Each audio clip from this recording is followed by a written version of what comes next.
निवडणुका जाहीर झाल्यानंतर महाराष्ट्राच्या पोलीस महासंचालक पदावरून रश्मी शुक्ला यांची पदमुक्ती ही आम्हाला थोडीशी दिलासा देणारी बाब आहे असं वाटलं होतं.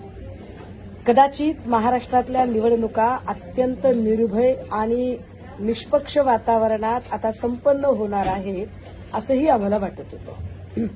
अर्थात आम्ही सगळी कायद्याचा सन्मान करणारी माणसं आहोत आणि त्यामुळे जर निवडणुकीच्या काळामध्ये बॅगा तपासल्या जात असतील, गाड्या तपासल्या जात असतील तर निश्चितपणे त्या कृतीचा आम्ही सन्मान केला पाहिजे, त्याच्यासाठी सहकार्य केलं पाहिजे आणि त्यावर आमचा आक्षेप असायचं काही कारण नाही.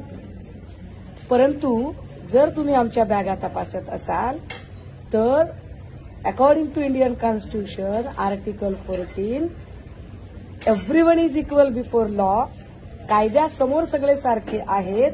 मग अशाच पद्धतीने बॅगा एकनाथ शिंदे, देवेंद्र फडणवीस, अजित पवार किंवा नरेंद्र मोदी, अमित शाह यांच्या का तपासल्या जाऊ नयेत?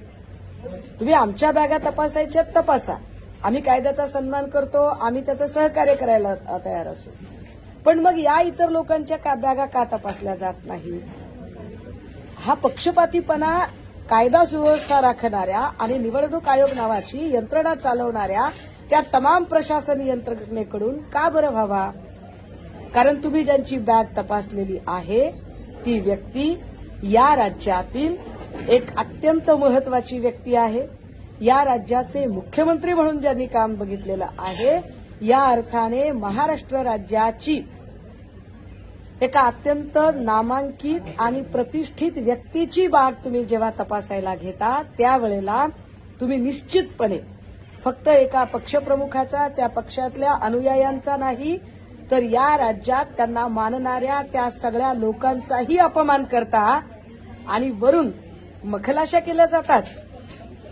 आम्हाला या सगळ्या आपल्या प्रक्रियेतनं एका वेगळ्याच गोष्टीचा वास येतोय की ज्या अर्थी तुम्ही फक्त आणि फक्त सन्मान्य पक्षप्रमुख उद्धव साहेबांची बॅग तपासता त्या अर्थी येणाऱ्या काळातल्या निवडणुका अजिबात निष्पक्ष वातावरणात संपन्न होतील याची आम्हाला खात्री वाटत नाहीये.